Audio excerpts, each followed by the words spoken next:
Hello guys, welcome back to my channel pharma jobs Telugu. Guys వీడియోని like అయితే చేసేయండి, ఏ doubts comment చేయండి.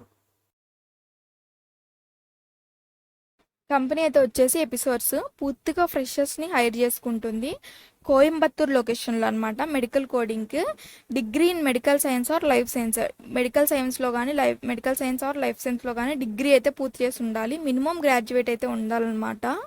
2017 passed out నుంచి ఎలిజిబుల్. 2023 ఎవరిగా 22-23 అట్లా ఉన్న వాళ్ళు కూడా ఇమీడియట్గా ఎవరైతే జాయిన్ అవుతారో వాళ్ళు మాత్రం ప్రిఫరబుల్. ఆన్లైన్లోనే ఇంటర్వ్యూ అనమాట. Online test, technical discussion, HR round. So ఈ మూడు మాత్రం ఆన్లైన్లోనే మనకు జరిగిపోతాయి. Interested candidates can walk in with a copy of updated resume to take the interview process. Work from office. ఎంత మాత్రం మనకి ఇంటర్వ్యూ మాత్రం ఆన్లైన్లో జరిగినా కూడా మనం వర్క్ ఫ్రమ్ ఆఫీస్కి అయితే వెళ్ళాల్సి ఉంటుంది అనమాట. వర్క్ ఫ్రమ్ ఆఫీస్ అని చెప్తున్నారు. ఇంకా ఇంట్రెస్ట్ ఉన్న వాళ్ళు డైరెక్ట్గా వాకిన్ కూడా అయిపోవచ్చు. ఎవరికైతే ఇంట్రెస్ట్ ఉందో కోయంబత్తూర్ లొకేషన్లో ఇక్కడ ఇండియా హైరింగ్ ఎపిసోర్స్ ఉంది కదా, ఇండియా ఎపిసోర్స్ india.com. సో ఈ రెండు మెయిల్ ఐడీస్కి రెజ్యూమ్ అయితే పెట్టండి. సో కోయంబత్తూర్ లొకేషన్ వాళ్ళు కాంటాక్ట్ అయితే అవుతారు మీకు.